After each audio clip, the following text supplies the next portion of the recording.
take the trip because you can always come home. And also keep in mind that while the media makes the world scary, millions upon millions of people travel by themselves and nothing happens to them. There is a large network of solo travelers exploring the world right now. And when you become one, they're all going to be your friends. That is Nomadic Matt Kepnes, today's guest, who is here to discuss the latest edition of his best-selling book, How to Travel the World on $75 a Day, an updated version of his previous book, How to Travel the World on $50 a Day. He's going to share some insights from his years of travel experience. Among other things, Matt shares advice on landing accommodation deals, balancing your digital life with being present for your travel experiences, finding serendipity in an overplanned travel world, some of the surprising benefits of hostels for travelers of all ages, how to find free or deeply discounted activities in any destination, and loads more. It's all happening in this episode right now, so buckle up, strap in. Thanks for being here, and welcome to the Zero to Travel podcast, my friend.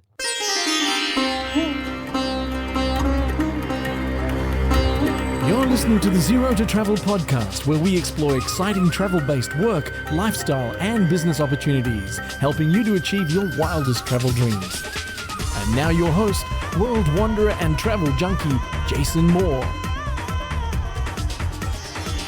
Hey, it's Jason here with ZeroToTravel.com. Welcome to the show, my friend. Thank you for being here, letting me bring a little travel into your ears today. This is the show to help you travel the world on your terms, to fill your life with as much travel as you desire, no matter what your situation or experience.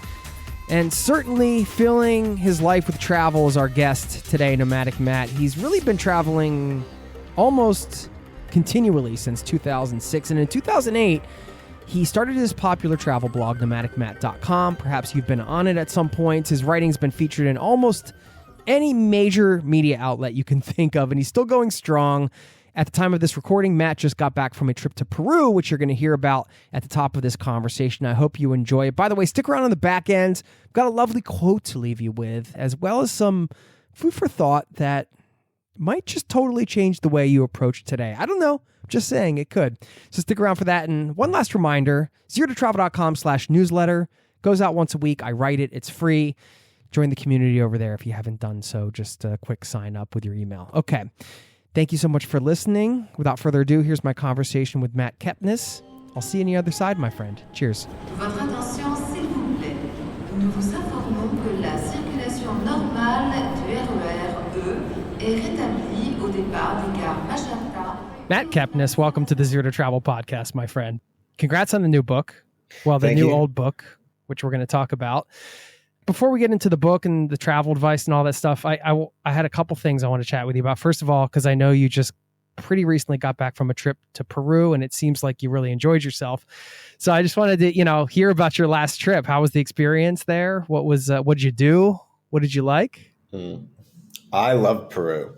I had such high expectations going because everyone always talks so much about how incredible Machu Picchu is, how beautiful the country is, and just Lima is known internationally as sort of like having this incredible food scene. So I went with really high expectations, and it delivered.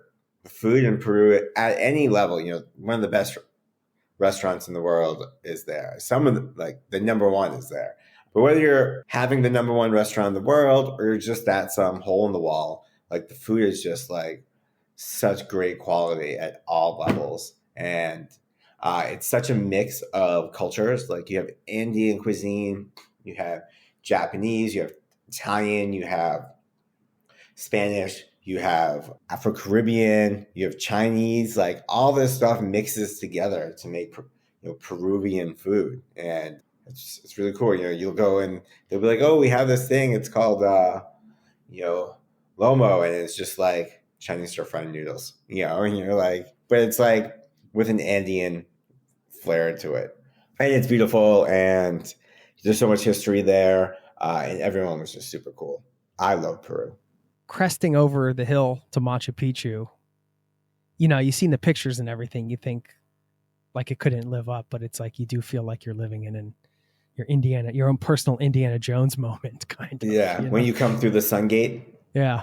Yeah. Yeah. That was, I got there just before the clouds rolled in, and it was just like, wow, there it is. Like, yeah, it's crazy. It's like they built this whole city on this mountain. It's wild.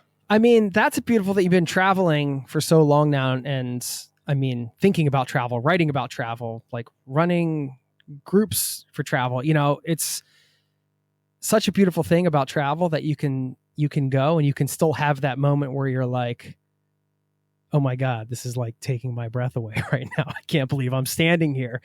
You mentioned like the word expectations. You had high expectations for Peru, and you think like, after you've traveled for a while, it's not the same. It's impossible to have the same sort of youthful, like I'm 25 years old. This is like my first or second, everything's sort of the wide-eyed kind of thing. What's your kind of mindset with traveling at this point when it comes to expectations and that sort of openness to experience? I think because I travel so much, it's sort of like, oh, I'm just going somewhere, where people will get like super excited for a trip, right? That because they only go 1 to 2 places a year, they're like, I'm going here. And to me, it's just like, yeah, I'm going here tomorrow. Like, it's second nature for me to go places. So the journey, the travel planning, that's like, whatever. But when I get there, I'm still like, wow, this is amazing. I may not have that same feeling going to London for the 50th time, but there's still places, I always get that feeling when I go to Japan. Like, I love Japan. Like, I can never tire of it. And I've been 7 times. Same with Paris. I love Paris, favorite city in the world. But there's still like so many countries that still like blow me away. I first really went exploring Mexico a few years back. I was like, wow, I can't believe I spent my entire life living just north of this country.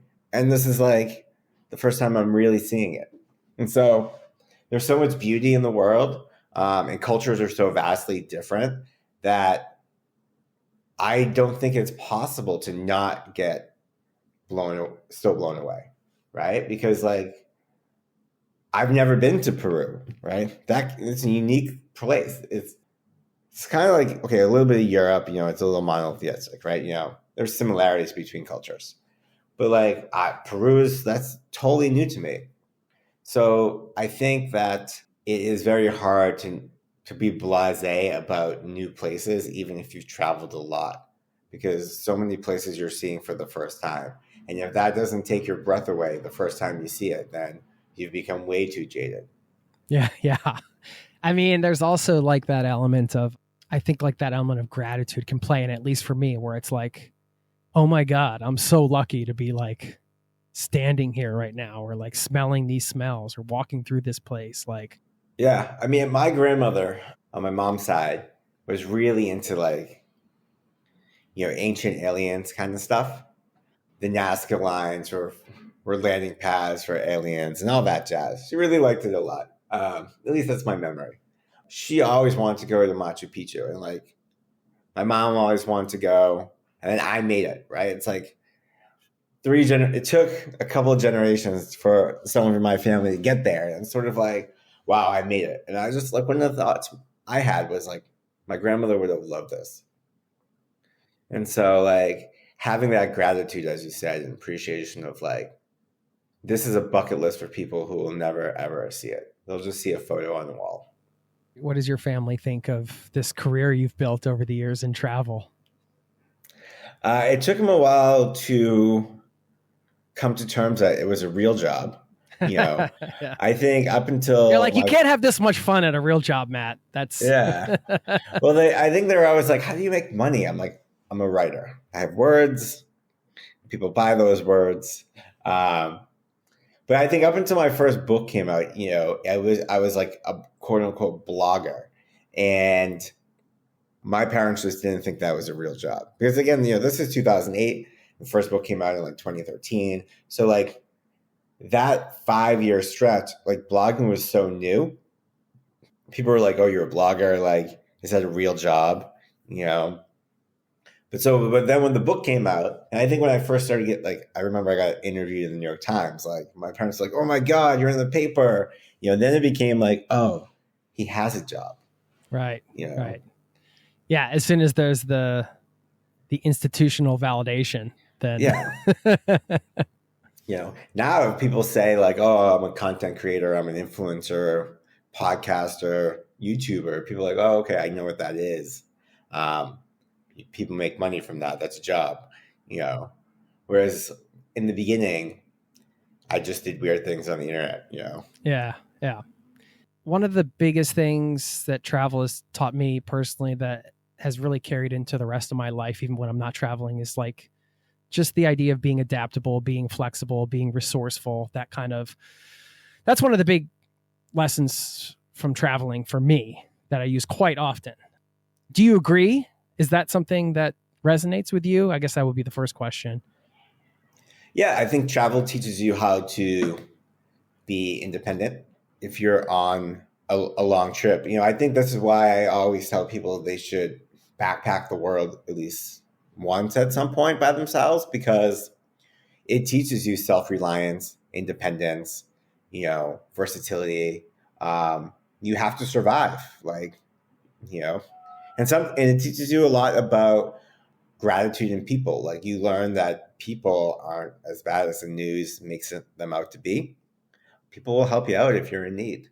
And so I'm a big fan of pushing people to do this for some period of time.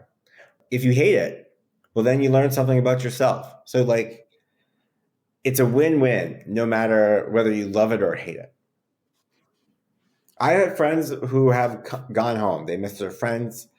They miss their family. They just like the stability of like a place and then like short trips. Yeah. And that's fine. Yeah.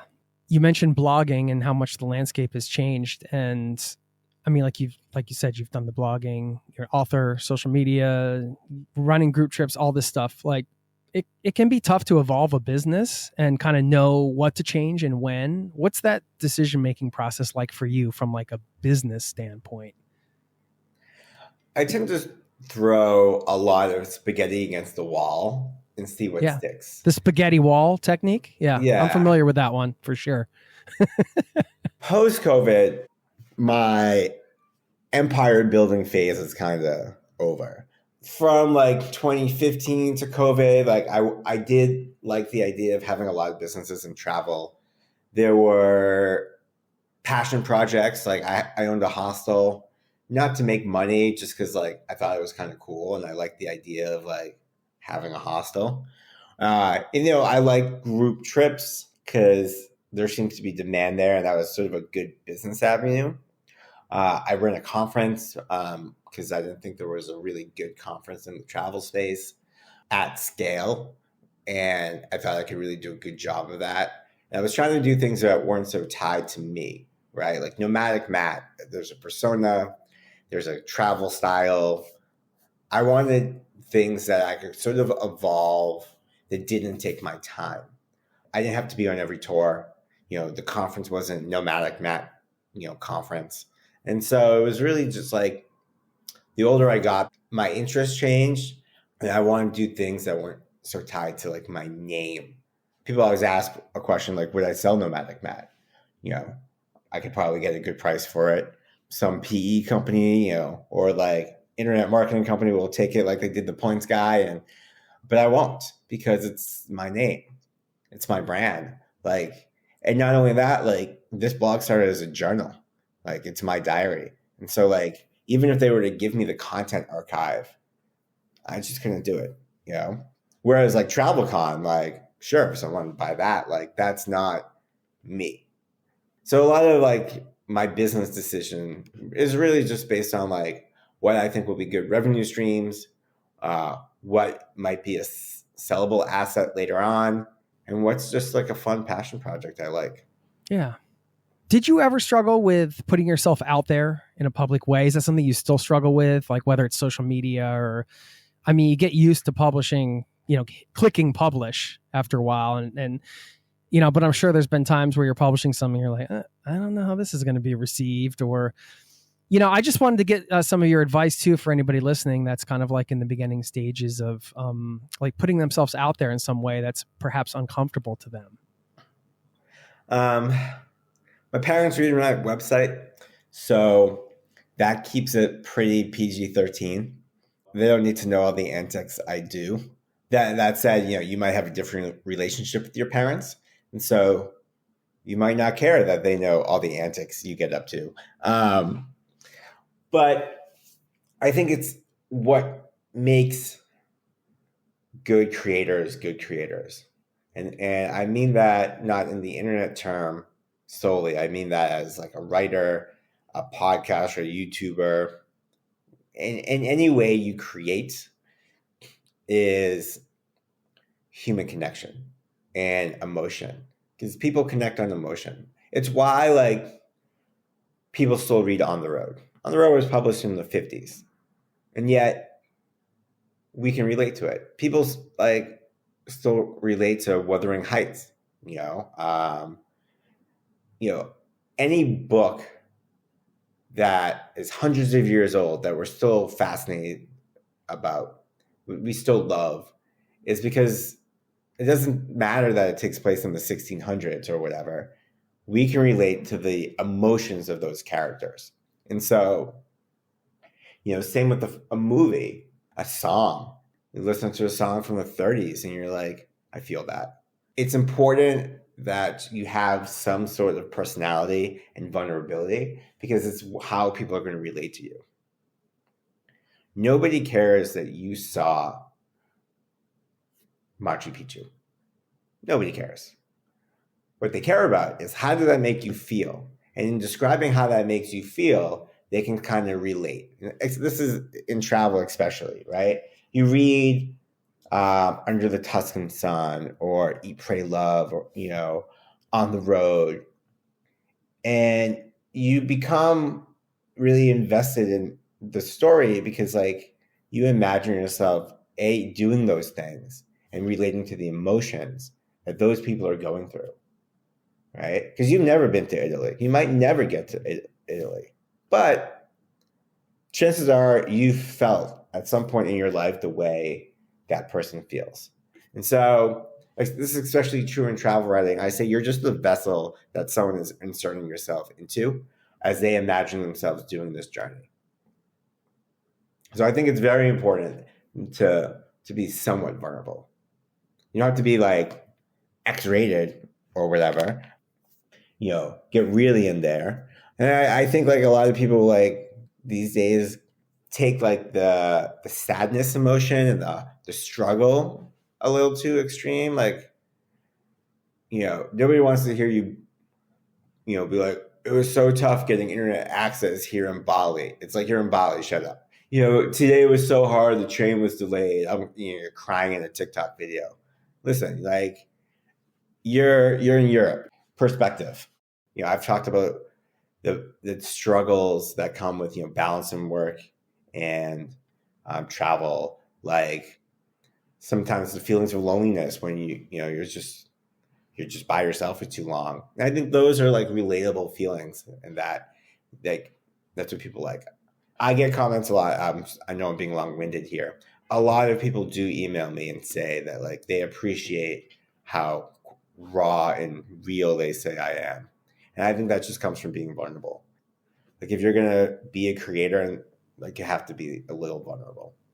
Yeah, cool. Thanks for that. No, you're not being long-winded. That's great. I think that's an element of your work that I really enjoy as well. So totally agree. Well, on the topic of, struggling with the work-life balance thing, which I'm not quite sure about that term in the first place, because it's like, especially when, let's apply it to you, Matt, and thinking about, being out there traveling and like, you're on the one hand, your job is to just travel and have experiences and just be. And on the other hand, it may be to document it, to share, to incorporate it into your work. Do you find the separation of content creation from being in the moment of the travel experience a difficult feat to pull off? Or have you been able to compartmentalize in some way? Or does it not even matter to you, or something else? I am not as online as a lot of like quote unquote influencers, because I'm more of a writer. I'm not filming a lot of content all the time. But that said, when I'm in Machu Picchu or something, yeah, I'm filming a bunch of content.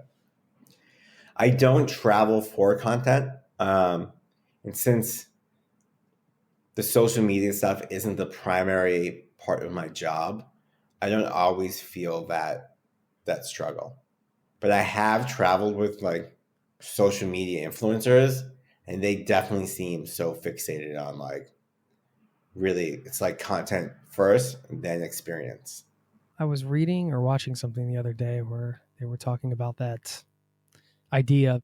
Rather than being in the moment and being in the place, it was more like seeing it as a stage almost where you can capture something. I don't find that to be a very healthy approach necessarily for myself personally. Yeah. I wrote this post. I mean, now it's probably like 7 or 8 years, but it's called Put Down Your Damn Phone. And most because like, you go to hostels these days or you're on a long bus ride, everyone's kind of glued to their device. And I think I appreciate the fact that when I started backpacking, we had the internet, which made planning easier, but we didn't have like ubiquitous Wi-Fi or iPhones. So you still like had to do a bunch of stuff offline. Like I remember walking around towns, like knocking on hostel doors, being like, "Can I see the room?" Now, like, walking around Koh San Road in Bangkok, like popping into a guest house, trying to negotiate a rate. Never would happen these days. You'd be on long bus rides and you'd have to talk to somebody. So I appreciate the fact that I got what I think is kind of the best of both worlds. But I think people today are a little too hooked on their devices when they travel. Yeah, or you get off the bus and there's like the group of people with the 3-ring binders with pictures of the apartments they'll rent you. And then you have to pick one of the strangers to trust enough to follow. And you're just like, I guess that one looks good. Here we go. They're like, come on. And then like 8 other people are like rushing in. They're like trying to drag you away so that you don't get poached. Yeah, now everyone's just like pre-booking online, And I've seen friends, I know travelers, and it's like, oh, let's go try this random restaurant. And they'll be like, well, let's look at the Google reviews. I'm like, no, let's just try it out. I've had a lot of bad meals on the road, but I've also had a lot of good meals on the road because I've walked into random places. Mm-hmm. It makes the good meals better. Yeah. I think. Yeah, I don't want to sound like a curmudgeon or anything. Like, this is the way we traveled in our day, and this is how. But, anytime something progresses in a certain way, if you want to use that word, progress, you lose things too, I mean, you can see those trends happening now, Matt. Like if, vinyl sales, I think, are at an all-time high because like there was something lost with the physical connection of the music and like the sound you could get from vinyl. And now that's sort of come back. And I think in travel, some of this idea of being a bit more unplugged and a bit more analog, if you will, is coming back too. Yeah, the pendulum always swings from one extreme to the next. I definitely do see some of that coming back. I'd like to see more of it. I think the problem is like you lose a lot of the serendipity of travel if everything's planned and you're looking up stuff online. And so I think people are also getting kind of sick of the crowds. Like, oh, this is cool on Instagram. And you go on Instagram and it's like, wait, that's not like, it gets so perfectly edited. So my hope is that, people become more unplugged and analog.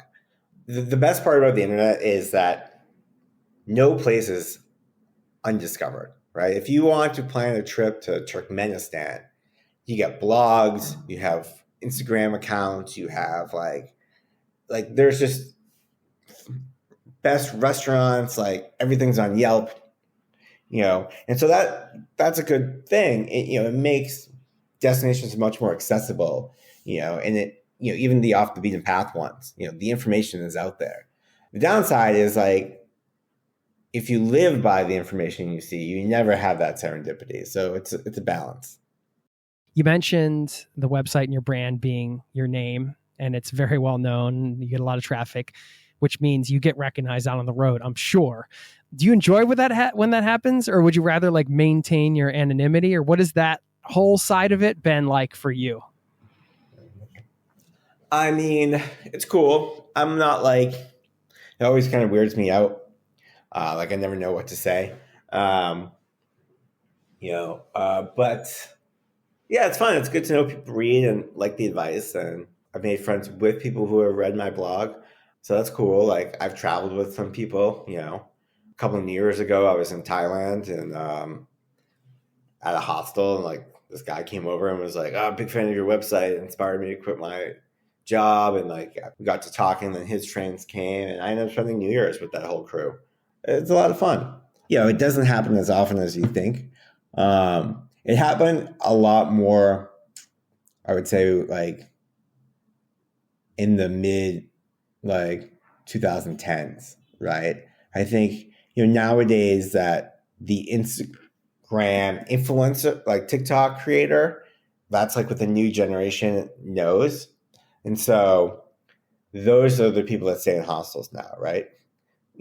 I'm 43 years old, right? So like I started in my 20s. So like the people who like my stuff are also in the same age or older. And so they're not really staying in hostels. So we don't really have as many organic meetings as we did before, right? Because like I'm not bumping into you at a hostel in Sydney. But I do like, meet people. Like when I was in Peru, like the pilot for my Nazca Lines flight read my blog, right? And there's this random Peruvian guy. He's like, Matt Kepnes, like Nomadic Matt. I was like, yeah. He's like, oh man, I love your website. And so like, that's cool. I usually, if I'm traveling, might have like one or two of those experiences. Yeah. And it's still fun, kind of fun. Yeah. Yeah, that's really cool. Like you were in New York City and then you moved to Austin, and then I think maybe you were like back and forth from there a couple times. Like as far as because we had you on, last time we had you on was about your book, 10 Years a Nomad. We talked about your nomadic life, and now you're not a nomad anymore, but going from nomadic, and I can totally relate to this, to like sort of quote unquote settling down, which I'm using air quotes. Yeah. How's that process been for you in terms of like determining where you want to live, if you're going to stay there? Has there been any struggle with that at all? Or are you just like, hey, I'm just going to move here now because I enjoy this city. I'm going to move on. Tell me about that part of your life, like where you base, how you choose that, why. Yeah, I'm in New York. It's the heart of the world. There is not one culture, language, or food not here. There's nothing you can't do in the city. But yeah, I mean, I have FOMO for the road. I am forever a traveler. So like, I'm always thinking of trips in my mind. I love to go backpack around South America, backpack around Africa, backpack India, backpack China. Like those are things I never did in my years traveling. I've been to places in Africa, multiple countries there. I've been to most of the countries in South America. I never did that long, like backpacking trip, right? You start and you just keep going. The way I did around Europe or Southeast Asia or Central America. I'd love to like have a boat around, the Pacific Islands. So like, I'm always daydreaming of these like long-term trips, but I really do like having a place. I like going to the gym and eating healthy and having a routine and a comfy bed, knowing that I can come home to a comfy bed, friends. So I would say my goal now is really to do maybe one big trip a quarter, 2-3 weeks. And then in this year, 2025, my goal is to travel more, but doing weekend trips, right? For me, it was always like, what's the point of going somewhere for 3 days, right? Now I'm trying to get better at like finding joy in smaller trips. Because like me, I'd be like, oh, like you want to go to Iceland for 3 days? No, my itinerary is 3 weeks long. We have to go here, here, here, here, here, and here. So now I'm trying to get better at being like, okay, like a lot can happen in 4 or 5 days. Leave on a Thursday, come back on a Monday kind of thing. And getting better at that. I think part of the problem was I since I work and travel at the same time, I needed that extra time. So also like dedicating a weekend to like not working, right? Like shutting the laptop down. I've gotten better at that as I got older. So I think, that's my goal this year, is to do like just more weekend getaways.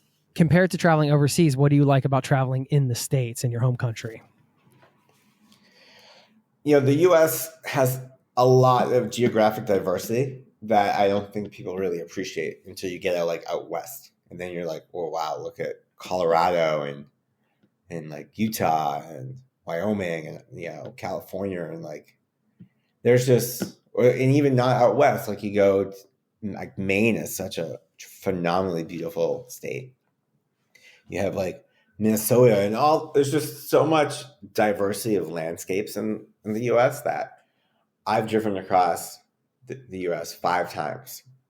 And I've also done like mini road trips. I've seen a lot of this country. I mean, forget even like I'm going to like Philadelphia to see a friend for the weekend. Just on those road trips alone, I've collectively spent 2 years exploring America, and I've barely seen the US. You forget the lifetime of like my parents taking me to Florida or like visiting a friend in LA. 2 years just road tripping the US. And I don't even think I've seen a lot of it. If you were to ask me, I would say no. And then like, it's so huge and there's so much to see that I think it gives you an appreciation for just how much there is here. Yeah. So diverse. The book, How to Travel the World on $75 per day. Is this the first time that you increased the per day budget on the title? Yes. Yes, it is. Yeah. Okay. I know you talk about it in the book, but you want to share why that was the sweet spot for you in terms of connecting with the world and with a certain amount of comfort, perhaps? The first edition of the book, $50 a day, that number came from how much I spent traveling the world over the course of a year. This new one is just like I redid the math on what things cost now. Inflation. You get inflation. That number is still if you were to take the typical backpack route around the world, go to Europe, Southeast Asia, Australia, New Zealand, South America, this is your average. Yeah. And in the book, I talk about like, if you add India in or Japan or spend less time in Europe, like, you have a whole range. It doesn't mean you can't spend less. It's just, yeah. Yeah. If you're just going to spend your time in Europe, you're probably going to spend more. But if you're going to spend it just in Southeast Asia, you're probably going to spend a lot less. And so the book, the number is, that average, but it's really just about how to travel the world on a budget and how to always know how to find the deal, right? Whether you're going to Paris for 2 weeks or 2 days or 2 months, you still got to learn how to find a cheap flight. So that section of the book is relevant to anybody, right? And so like the $75 is just sort of an amortized over a year how much you would average. But obviously, it's user dependent. But one thing I mentioned in the book is like, if you think about your life and you add up your entirety of all your expenses, everything from housing to your car to food, you probably spend more than $75 a day, especially if you live in a Western country and especially in the US. That's like, it's about like 30 grand, like 28 or something, whatever, it's closer to 30, right? But like most people, the entirety of their life costs more than $30,000. But if you quit and go travel the world, you can, that's what it's going to be roughly. So I wrote this book as a way for like the long-term budget traveler, but also the person who is just trying to, not be the person on the flight who spent the most for their ticket. Somebody who wants to do cultural activities and more off the beaten path stuff, meet locals, and doesn't really want that cookie cutter travel experience. We're going to get some destination recommendations, but let's get into some of the tips. I know you have full chapters on these things. You have your tips for saving money on ... We're going to do a little segment here. I'm just going to have you pull out one of your favorites. for each of these categories. So your favorite tip for saving money, it could be your favorite tip could change tomorrow. Obviously, this is all subjective. You got a lot in the book, but if you could just share one for saving money on accommodations. Yeah, so there's a couple of ways to do that, depending on how you're going to travel. If you're looking for hotels, obviously hotel points are the best way to go. Getting a point earning credit card, racking up a bunch of points, and then transferring them to like Hyatt or whatever and booking that way. If you're traveling in a group, an Airbnb or a Vrbo is going to be way better than getting a bunch of hotel rooms or even a bunch of like hostel dorms, right? But if you're like backpacking and want to do something a little bit more creative or adventurous, there are home exchange websites. So like I leave New York and I go to Paris and that person stays in my place and I stay at their place. There's couch surfing and a lot of similar websites where people will host you for free. Facebook groups have become really big for this post-COVID. Less so a lot of like the traditional ones, like the old ones, like couch surfing, hostels, and then traveling really off season. Like these days accommodation is really expensive, like peak season. So, if you want to go to Europe in the summertime, even a hostel dorm is going to cost you like $70 in a major city. So go in like the winter or, early spring, late fall, and prices are probably going to drop by like 40%. There is less good accommodation deals post-COVID because so many places closed, right? You had so many hostels and hotels just go out of business. The ones that stayed had to take on a lot of debt to stay open, and they're really just trying to clear that off. Hostels, mentioned a few times. I think there could be a perception among certain age groups that, hostels are just for young people, and there are a lot of young people in hostels. But why not stay in a hostel, right? I mean, I like hostels. I do too. There are hostels for people of all ages, for families, for groups, for seniors, for people who are just really into bikes. Like if you're doing like cycling trips, hostels have private rooms. Most modern hostels, their amenities will rival any hotel.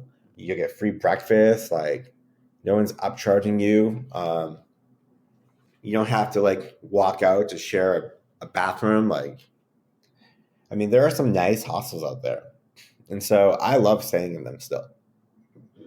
For me, like if I'm traveling alone and I don't have to work, and by that I mean like I'm not in Paris or like Berlin for a conference or something like that, I will look at hostels, right? I stayed at hostels when I was in Peru.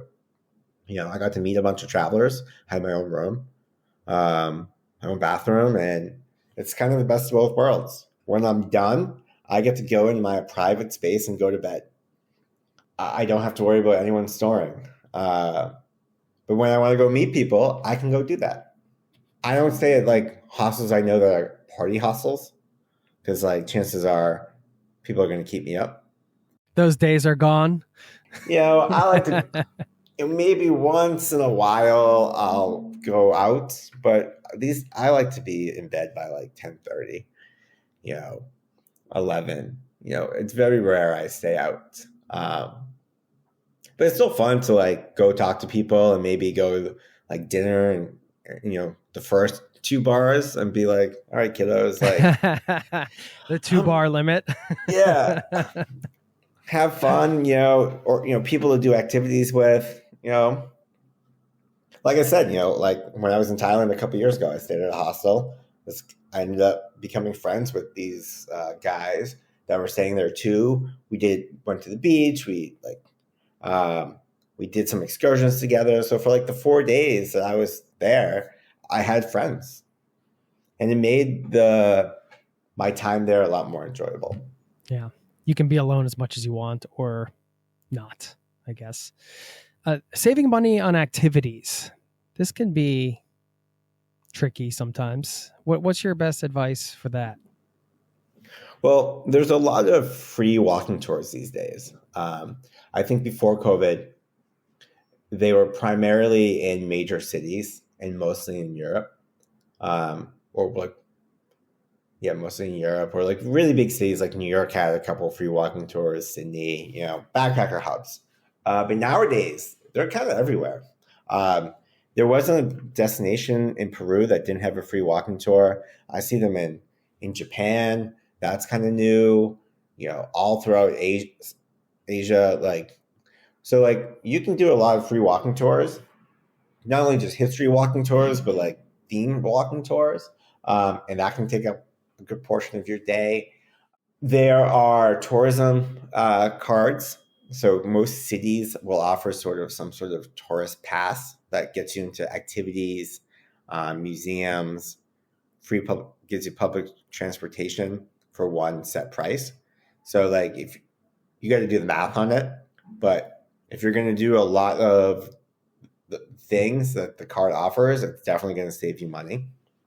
Tourism boards will know what's going on. So I always go into the local tourism office and I ask kind of like, hey, I'm here for the next 4 days.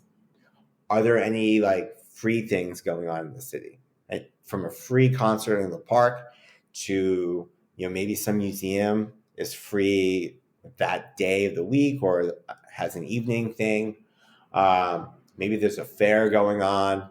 They're going to know. Like it's their job to know what's going on in the city. And I think a lot of people underutilize tourism offices.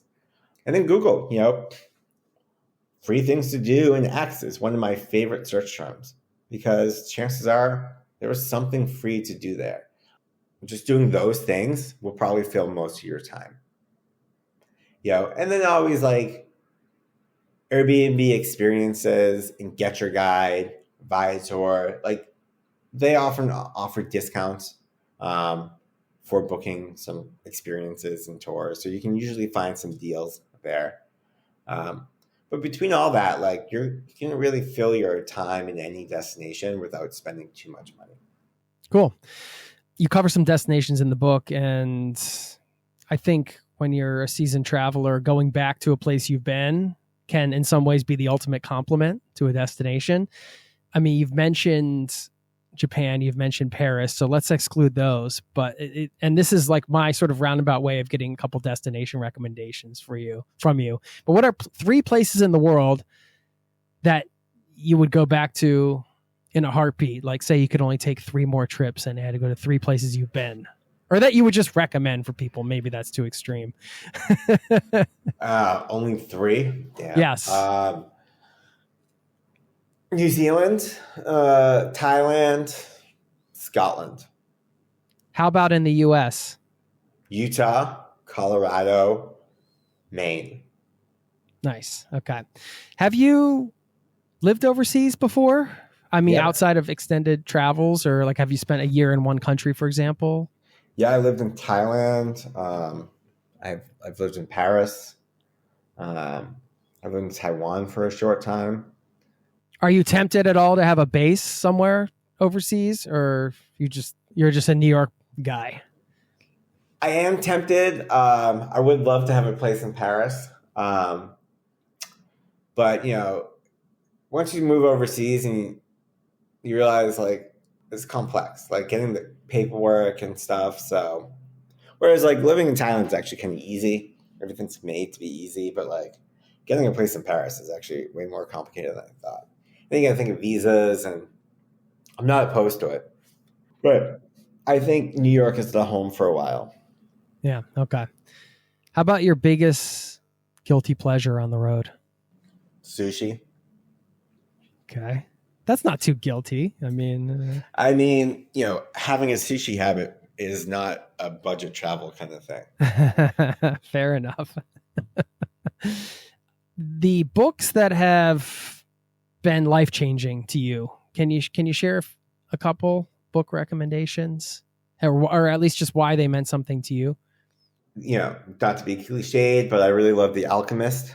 It's a good book about going on your own journey and following your dream. So I can just like letting life unfold the way it should. I mean, if we're just talking travel books or inspirational books, could be any, not necessarily travel, but Well, a new book came out a few years back called 4,000 Weeks, um, Time Management for Mortals. And it's not really a time management book. It's like an anti-time management book. And it's really just about like accepting the finitude of life and learning to let go of like trying to like master time, realizing like you'll never do it all. So, Coming to peace with that. yeah. And then just, I really love the book, The Old Man and the Sea. I think that's just a great piece of literature. Hemingway himself, he's just like, he was part of my inspiration on wanting to be a writer.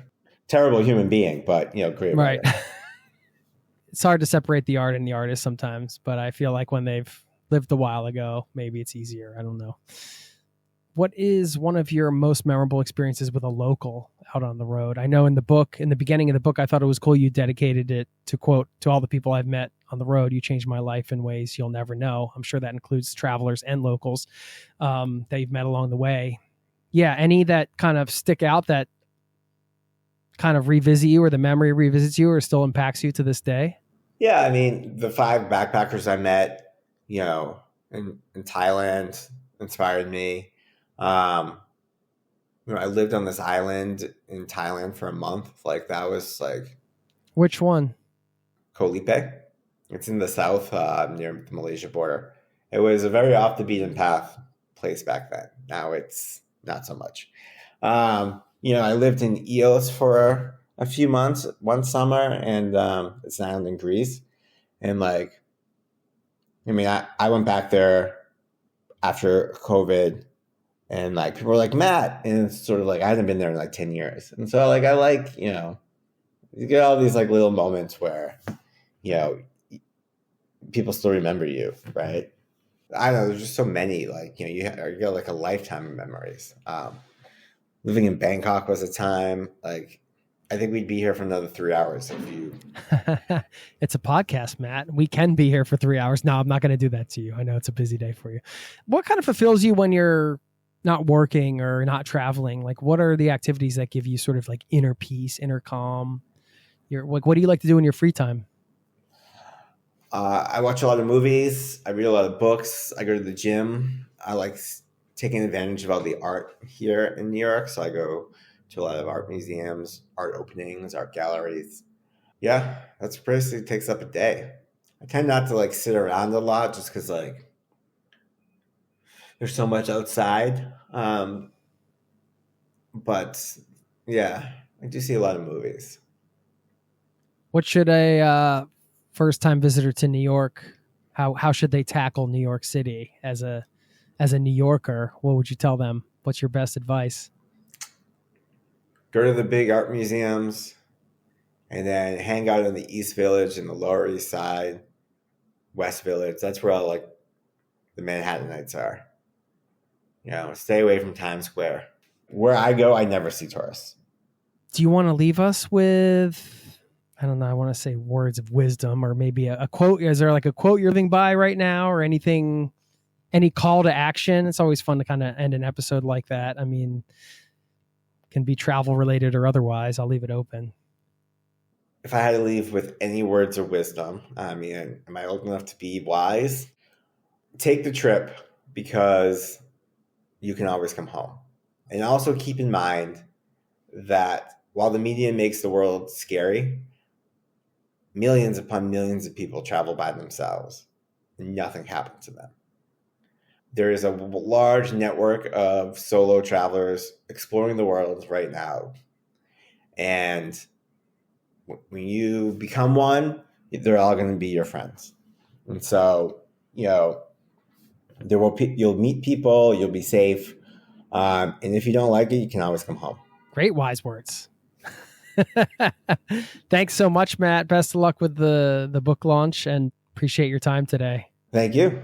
Thanks for having me. It's good talking about travel, and I think we covered a lot of cool, fun subjects here. So it's been fun. It's been good catching up. I'm still waiting to do it in person, man. Come to New York. You keep skipping over Norway on your way over here, Well, I'm supposed to go to Greece in July for a friend's thing. Normally I would skip Greece in July, peak season. But afterwards, I do actually want to go to Scandinavia because I haven't been to Scandinavia since maybe like 2019 or so. I'm long overdue. So I think after Greece, I might jaunt up to like Norway and Sweden and, you know, Denmark. Like I have friends and family I haven't seen in forever. So. All right, cool, man. Well, keep me posted. You'll have a nice home-cooked Norwegian meal here waiting for you if you pass through, man. All right. I'm going to hold you to that because, you know, talking about saving money on food, having a friend cook you dinner is one way to do that. There you go. Thanks, Matt. Thanks for having me.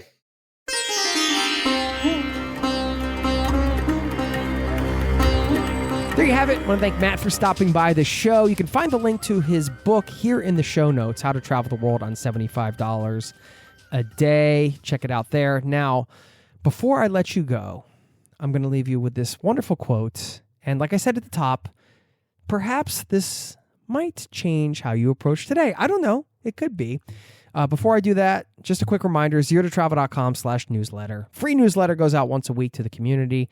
I write it and would love for you to join the community over there. Now, this quote is from Louisa May Alcott, who said, I love this. I just found this saying, never heard it before. I make so many beginnings, there never will be an end. I think that's so great. And what I wanted to leave you with is this idea of creating a new beginning today. What if you created a new beginning today? What does that even mean? What would it look like? I just want to leave that open. Take me up on that. I wonder if you do and where you go with that. What if you created a new beginning today? I'm going to ponder that one as well as we let you roll. Thanks for being a part of this listening community. Your presence here is so appreciated. And I'll see you next time. Peace and love to you and yours. Cheers. This podcast has been brought to you by zerototravel.com. Ideas and advice to make your travel dreams a reality.